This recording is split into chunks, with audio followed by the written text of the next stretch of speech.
Hello people of the internet, me voici avec mes favoris de novembre-décembre.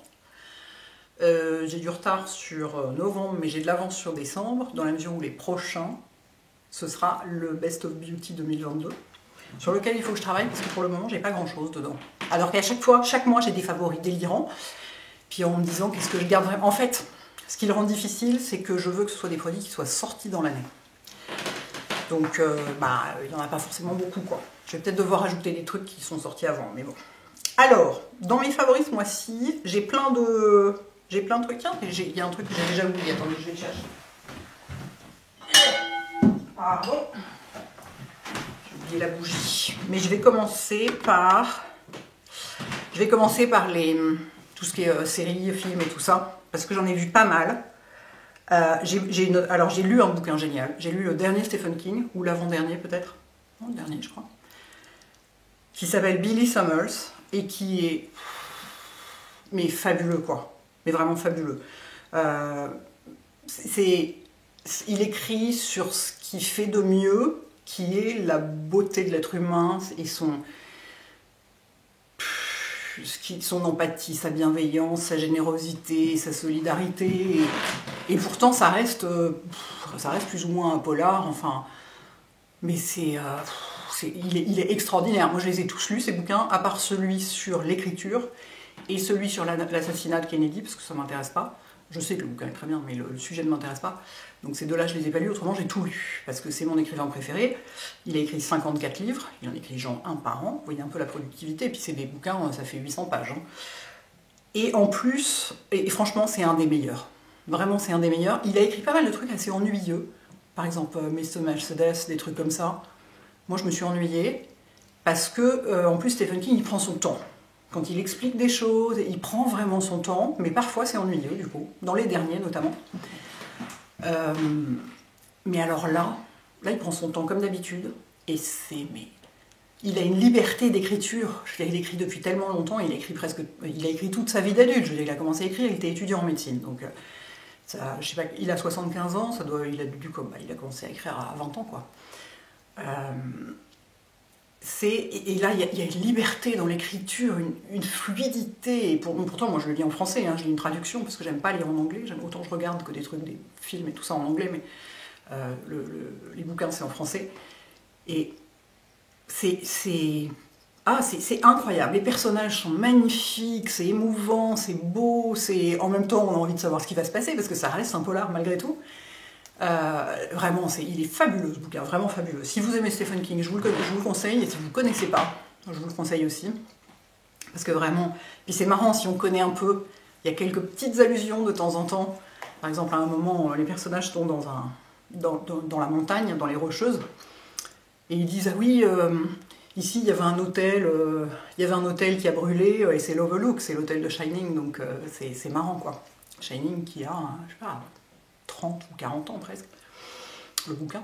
Donc c'est très marrant. Shining que j'ai regardé d'ailleurs récemment sur je sais plus quoi, Prime ou OCS, je me souviens plus, que j'ai trouvé très chiant. Ça fait pas peur du tout et c'est hyper surjoué. Ça pourrait durer à l'aise 3/4 d'heure de moins, ça dure 2 heures. Donc ça n'a pas très bien vieilli. C'est fun, hein. C'est fun parce que bon, bah voilà, l'histoire est marrante, mais vraiment c'est trop long et il surjoue à mort. Jackie Nicholson, ils l'ont fait 10 fois trop. Il suffit qu'il hausse un sourcil pour qu'il ait l'air dingue, il n'a pas besoin d'en faire plus. Et la fille qui joue sa femme, elle est là, comme ça tout le temps. Donc c'est un peu nul. Bon, j'avais pas prévu de parler de ça, mais je vous le dis au passage. Mais alors dans les trucs à regarder, voilà, qui va faire plaisir aux fans de rouge à lèvres au coin de la bouche. Hop, hop. Sur Netflix notamment, que sur Netflix d'ailleurs. Il y a un film que j'ai beaucoup aimé. J'ai pas regardé de film de Noël. Ça me saoule, je suis encore dans les films d'horreur, bizarrement. J'ai regardé Downsizing, que j'ai trouvé vachement bien. Hyper original, hyper bien fait, hyper intéressant, hyper vraiment palpitant et très prenant. Et vraiment, j'ai beaucoup aimé ce film. J'ai regardé le film Downton Abbey, que j'ai adoré. Qu'on pourrait considérer comme un film de Noël, en vrai. Parce que c'est vraiment la même énergie. C'est un film qui fait du bien, on est ému, on sourit, c'est exactement la même ambiance, exactement les mêmes histoires, les personnages sont exactement fidèles à eux-mêmes comme dans la série, pardon. C'est génial, vraiment j'ai adoré. J'ai regardé un film que j'ai trouvé très bien, qui s'appelle, qui n'a rien à voir, alors pour le coup qui n'est pas fun et pas... qui s'appelle The Wonder, qui se passe en Irlande, je sais pas quand, 1860, quelque chose, un truc comme ça, chez des puritains catholiques atroces. Et c'est vachement bien fait, l'actrice principale est géniale, le sujet est super intéressant, c'est franchement, c'est pas du tout mon style de film normalement. Parce que vous allez voir, il y en a un, le suivant là, c'est vraiment mon style de film et ça a tellement rien à voir, mais c'est très bien fait, j'ai vachement aimé, j'ai trouvé ça super. Le suivant étant donc The Troll. Donc c'est un film, une production Netflix norvégienne, avec donc un troll qui se réveille en Norvège. Donc un troll, c'est un géant en pierre qui un peu détruit tout sur son passage, parce qu'il est en pierre. C'est génial, j'ai adoré. C'est parfait, c'est un peu Godzilla en Norvège, vous voyez, ou King Kong en Norvège, il y a quelques petits clins d'œil. Et déjà ça se passe en Norvège, j'adore. J'entends parler norvégien, mais moi j'adore ça. Et c'est complètement le genre de film un peu catastrophe, un peu comme ça, un peu à la fois surnaturel, mais en même temps, voilà, c'est une créature qui normalement n'existe pas. Très très bien. Et alors le clou du spectacle étant évidemment Mercredi Addams. Alors ça, mon Dieu, ça, il n'y a que 8 épisodes. J'étais désespérée qu'il n'y ait que 8 épisodes. Je crois que... Normalement, quand il n'y en a pas beaucoup comme ça, je m'oblige à en regarder que un par soir pour le faire durer un peu. Là, je crois que j'ai craqué et que je l'ai regardé en 4 jours parce que vraiment, c'est tout ce que j'aime, quoi. C'est une série pour ados qui se passe dans une espèce de manoir un peu Poudlard, un peu Harry Potter, avec des gosses qui ont des pouvoirs bizarres, surnaturels, qui sont à moitié, qui sont des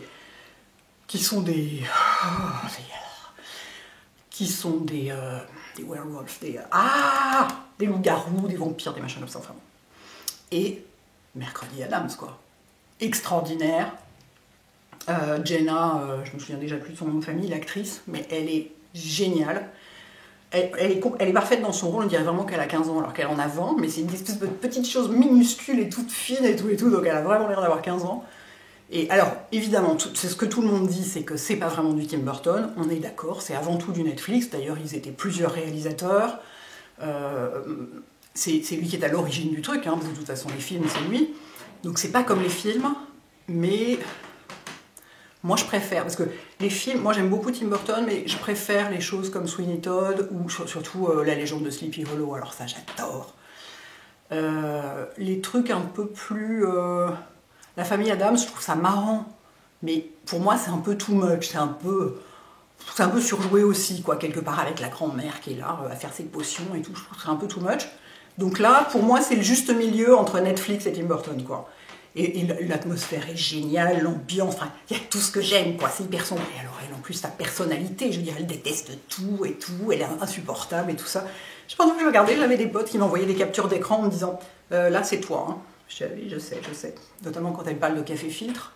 En disant que je sais plus, c'est pour les gens qui n'ont pas de personnel. Enfin, je sais plus pour qui c'est, tellement elle déteste ça, parce qu'elle prend des 4 shots d'expresso, et carrément. Et donc il y avait mes amis qui étaient là. On dirait toi, là. Enfin bon, bref, mais j'ai adoré, et puis Catherine Zeta-Jones, quoi. Voilà. Et puis Christina Ricci, le fait de la retrouver dans ce rôle, enfin bref, c'est top. J'aurais voulu que ça fasse 12 millions d'épisodes. Il y aura de toute façon une saison 2, c'est sûr, vu comme ça se termine, il y aura forcément une saison 2, donc c'est déjà ça. Mais vraiment, ça m'a illuminé quand il pleuvait et qu'il faisait 5 degrés et que la nuit tombait à 14h30. C'était parfait. Mais tous les autres aussi, d'ailleurs. Bon, à part The Wonder, qui est quand même...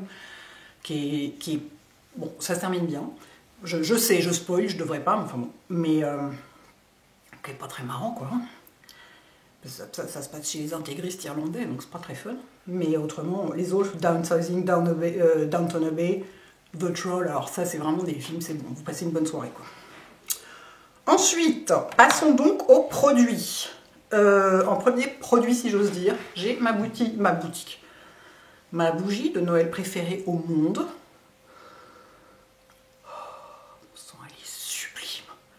Qui est la bougie de Noël de Boutal, enfin c'est pas une bougie de Noël, ça c'est l'édition limitée de Noël, avec les petits sapins, dans un verre vert spécial, en verre un peu sablé, qui est une forêt d'or. C'est une forêt d'or? Oui c'est ça, elle s'appelle une forêt d'or. J'ai mes notes à côté de moi pour pas oublier les choses. Donc, l'édition limitée, c'est une 300 grammes, elle coûte super cher, c'est 82 € je crois, donc hyper cher. Mais en fait, c'est une bougie de leur catalogue. Ils font des bougies chez Goutal toute l'année. Et là, une forêt d'or, elle existe en 250 ou 270 grammes, je sais plus, enfin une taille normale. Vous savez, la taille des bougies diptyques, enfin la taille normale des bougies. Dans un verre vert, le verre Goutal classique. Et en plus, elle est rechargeable. Donc, on peut... Si on n'a pas envie de mettre autant d'argent dans une bougie, ce que je comprends parfaitement, moi je ne l'ai pas payé, on me l'a envoyé, très gentiment envoyé, je pense que je l'aurais acheté quand même.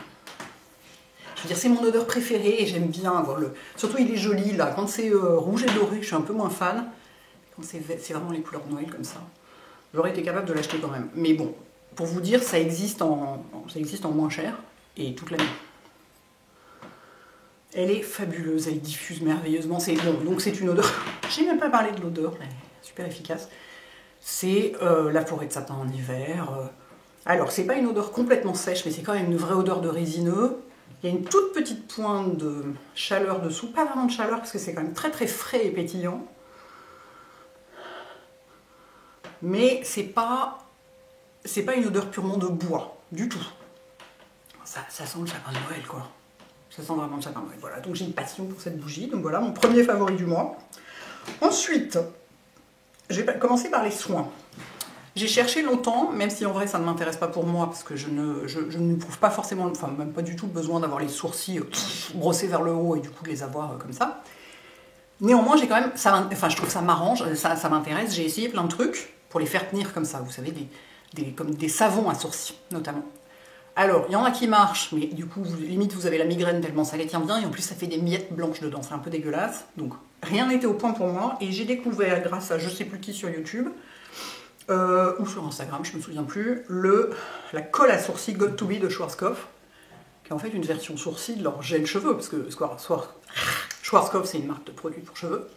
Donc je vais pas en mettre pour vous montrer, parce que j'ai pas envie d'avoir l'air d'une folle, moi je trouve que j'ai l'air d'une folle. Sur les autres, je trouve ça hyper beau, c'est aussi pour ça que j'essaye tout le temps, parce que j'adore les sourcils comme ça, brossés vers le haut, vous savez, comme laminés quoi. Je trouve ça magnifique, sur moi je trouve que ça me donne l'air d'une folle, donc je vais pas vous montrer, mais ce truc marche super bien.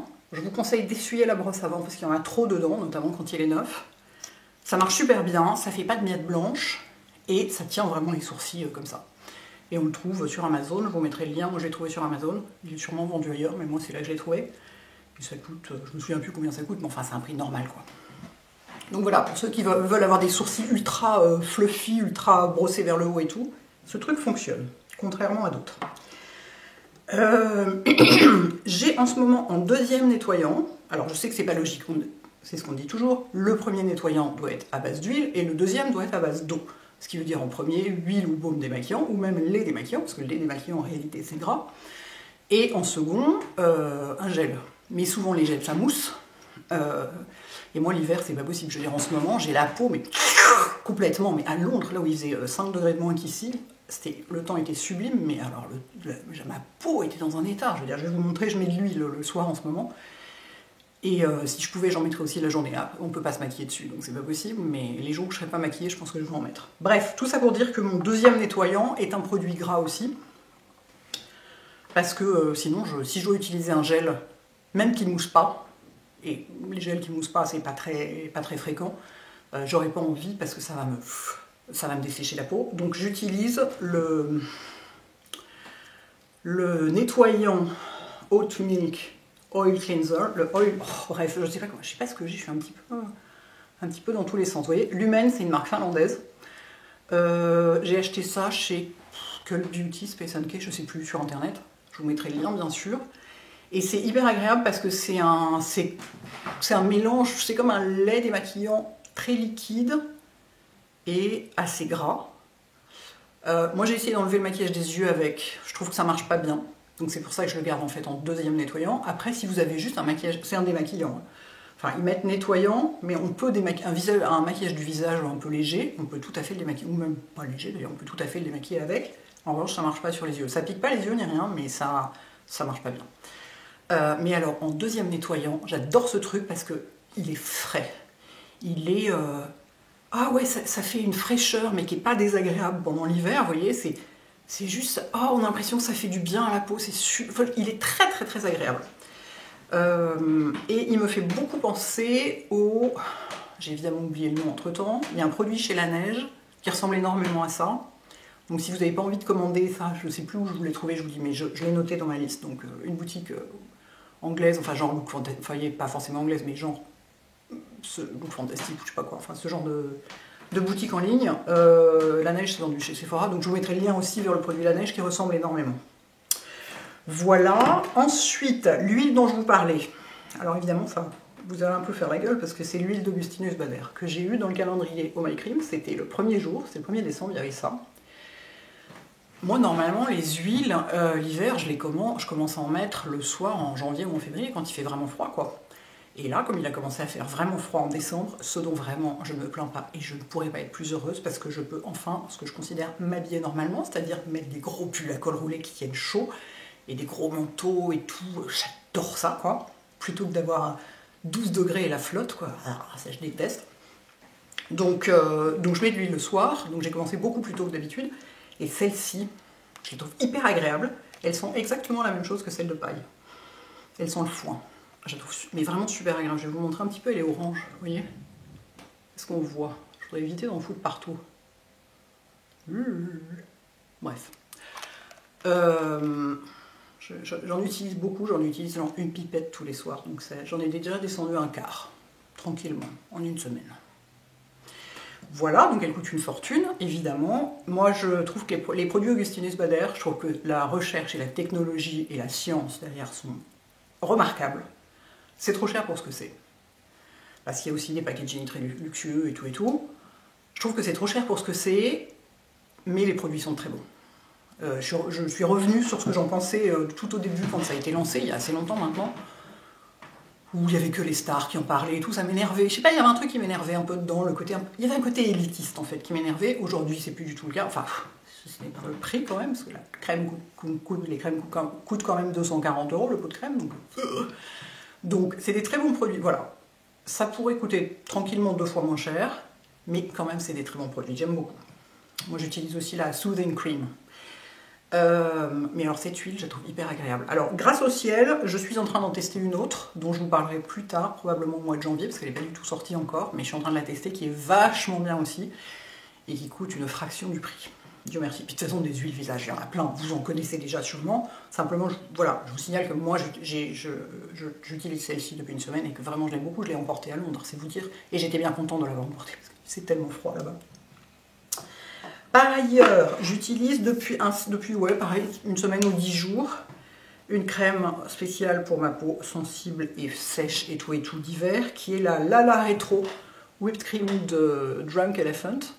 Et en fait, moi j'avais une idée partielle de Drunk Elephant. Pour moi, c'était que des produits hyper agressifs, avec des acides. C'est eux qui ont un rétinol à je ne sais plus combien de pourcents qui a flingué la peau de je ne sais combien de personnes, parce qu'il n'a pas été utilisé. Enfin bref, c'était vraiment trop fort, enfin bon bref, ou pas utilisé comme il fallait, bref. Du coup moi je voyais vraiment ça, je voyais vraiment ça comme une marque américaine d'actifs hyper costaud, un peu flippante, et en fait il y a des produits, il y a notamment le déodorant qui marche sur moi là, il y a des produits hyper doux, hyper gentils, et alors sans alcool, sans parfum, sans... Donc ça c'est vachement bien pour moi, et cette crème elle est géniale, parce que c'est de la crème fouettée, hein, comme ils disent, et avec plein de bonnes huiles, des céramides et tout, donc en ce moment elle est parfaite pour moi. Ça vient dans un truc, vous savez, on appuie dessus et la crème sort au milieu. Après, pas de panique, hein. Si vous voulez savoir ce qui reste, ça s'ouvre. Ah, il en reste plein, c'est cool. Et vous voyez, c'est vraiment comme de la crème fouettée, quoi. Elle est très agréable. C'est vraiment une bonne découverte pour moi. Puis bon, elle n'est pas parfumée. Moi, j'essaye toujours de privilégier des produits pas parfumés. Surtout que là, je l'ai senti à Londres, comme je passais pas mal de temps dehors. Quand je suis remontée dans l'Eurostar hier, là on est vendredi quand je filme, je suis rentrée hier, j'ai passé pas mal de temps, j'ai beaucoup marché dehors dans la matinée et à midi, et quand je suis montée dans l'Eurostar, j'avais les joues qui chauffaient, quoi, et c'est pas du tout le cas habituellement, notamment là à Paris ça me le fait pas tellement, bon je passe moins de temps dehors aussi, mais donc de toute façon l'hiver, la rosacée, elle peut être bien déclenchée par les chocs thermiques, le froid dehors et tout, donc ce genre de crème fait du bien. Ensuite, j'ai du maquillage. Alors, ma grande passion en blush depuis que je les ai, je ne sais pas depuis combien de temps ils sont sortis, pardon, mais ça fait un moment que je les ai, peut-être un mois, je dirais que je les utilise, j'utilise que ça tous les jours. c'est le blush crème de Laura Mercier, qui est complètement génial, je vais vous montrer. Et moi j'utilise en fait ce que je porte tous les jours, ce que j'ai là, c'est un mélange de la piscine et Méditerranée avec le highlighter Fenty en vintage velours. Je mélange les trois, je mets une goutte de chaque et juste c'est magnifique. Ça fait un... C'est pas trop pigmenté, c'est les couleurs les plus claires, hein. Je vais vous en montrer juste un tout petit peu. Ça c'est Méditerranée. Méditerranée, il est un peu pêche, vous voyez. Et la piscine, il est rose clair. C'est vraiment, moi j'aime les couleurs très claires pour les blushs. Ou très peu pigmenté. Enfin, j'aime bien que ce soit hyper subtil le blush en fait. Vous voyez, Méditerranée, la piscine. Donc je mélange ces deux trucs-là. Je vais vous mettre une toute petite goutte du kilowatt, mais vraiment une toute petite goutte parce que j'en ai plus beaucoup. Je pense que je vais le finir. Ce sera la première fois de ma vie que je finirai un highlighter. Il est extraordinaire, je l'adore. Vous voyez, je mélange les trois. Hop, et ça me fait... Voilà, j'adore. Je trouve ça magnifique. Vraiment magnifique. Ils sont hyper réussis. Au total, il y a 4 ou 5 couleurs, je crois. Je ne me souviens plus. Dans ces blush crème, là, Laura Mercier. Ils sont hyper réussis. Ils ne sont pas parfumés, évidemment. Vraiment magnifiques. Ensuite, j'ai... Alors, j'ai un rouge à lèvres que je ne porte pas aujourd'hui parce que j'ai pas la bonne couleur. C'est un peu idiot. Mais je voulais vous en parler parce que je le trouve hyper réussi. C'est les rouges à lèvres crème de Huda Beauty. Comment ils s'appellent? Cream Lipstick, ouais, c'est ça. Rouges à lèvres crème qui sont hyper crème. Hyper confortables, en même temps pigmentés. Enfin, ils sont... la texture est parfaite. Et en fait, moi, je l'ai acheté, je l'ai commandé chez Sephora et j'avais la flemme d'y aller, donc je l'ai commandé sur Internet. Donc en fait, il est un poil clair pour moi, mais je peux le porter avec d'autres. Quelle couleur c'est? C'est que des nudes. C'est Buttercup. Vous voyez, bah en fait, curieusement, sur ma bouche, il donne un air un peu plus clair que ça. Je vais en mettre, tenez, par-dessus celui que j'ai, qui est un Charlotte Tilbury. Ça se voit pas vraiment. Il est un tout petit peu clair pour moi. Il faut que j'achète le Honey Bun, qui je pense sera mieux. Ils sont d'un confort, ils ont un côté un peu satiné, mais pas trop, ils brillent pas. En même temps, ils sont bien pigmentés. Enfin, ils sont hyper réussis, ces rouges à lèvres. Si on aime les couleurs, il y a donc que des couleurs qui s'approximent, qui s'apparentent à du nude, sachant que si vous en prenez un plus foncé, bah, enfin, selon votre couleur de peau, moi, si je prends dans les nudes les plus foncés, sur moi, ça ne fera pas nude, vous voyez ce que je veux dire. Donc vraiment, grande réussite. Et en dernier, le plus récemment sorti, et qui est magnifique, c'est les... Il y a 3 nouvelles couleurs de Liquid Lurex, d'ombre à paupières crème, chez Lisa Eldridge, en plus des palettes. Évidemment que j'aime beaucoup ma palette, d'autant que je l'ai customisée, ma palette Vega. Je vous montre. Et je voulais pas mettre 40 produits de Lisa, donc j'ai décidé de mettre celui-là en vedette. Je l'ai customisé, j'ai remplacé le gris et le beige clair par 2 marrons différents. On peut, les fards sortent, on peut les remplacer et on peut les acheter à l'unité. Bref, je vous en parlerai une autre fois. Si vous voulez que je vous fasse un maquillage avec des produits de Lisa, que je vous montre comment ils marchent, j'ai tous ces pinceaux aussi, si vous voulez que je vous montre, bref, je peux vous faire ça. En attendant, le Liquid Lurex. Moi, jusqu'ici, j'en avais plusieurs, mais j'en avais pas un aussi clair que ça. C'est ce que je porte aujourd'hui. Hein. Sur la paupière mobile, et dans le coin, j'ai juste fait un petit coin externe avec le Emily, qui est sublime, sachant que j'ai aussi rapporté de Londres celui-ci qui s'appelle... Alors, celui-ci, c'est Cressida, et celui-ci, j'ai déjà oublié, évidemment. C'est marqué dessus. Titania. Je vais vous montrer les 3 couleurs côte à côte parce que vraiment c'est mes préférés. Et alors c'est magnifique parce que c'est exactement ce que j'adore. Pour mettre sur la paupière mobile et dans le coin interne, c'est voilà, un champagne clair très lumineux qui tient super bien. On peut poser au doigt, clac, clac, clac, comme ça à toute vitesse. Magnifique. Donc c'est mes préférés, c'est sans doute celui-là et le Emily que je vais mettre à côté. C'est bien ça. Le Titania, il est un poil plus foncé et un poil plus bronze. Le Emily, il est vison. C'est vraiment... Les deux ensemble, là, je vous dis, c'est vraiment le genre de combo. Regardez-moi ça comme c'est beau. C'est sublime. J'adore. L'autre, il est plus... Le Titania, il est plus bronze. Mais en coin externe avec le Cressida aussi, c'est sublime. Ça marche très très bien les deux ensemble. Vous voyez ? On pourrait même faire un truc avec les 3. Encore que là, les sous-tons sont pas les mêmes. Je suis pas sûre que ça fonctionne complètement, mais ça fait presque une palette. Hein. Donc voilà, donc vraiment magnifique. Je vous dis, est-ce que je vous zoom in un peu pour que vous voyez ça mieux? Vous voyez?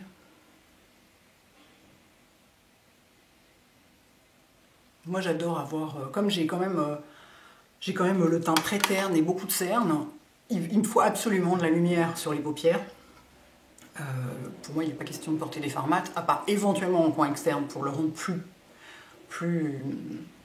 pour le marquer plus, parce que comme les fards lumineux, enfin iridescents renvoient la lumière, si on veut vraiment marquer le coin externe ou le creux, il faut le faire avec un fard mat, parce que ce sera plus efficace.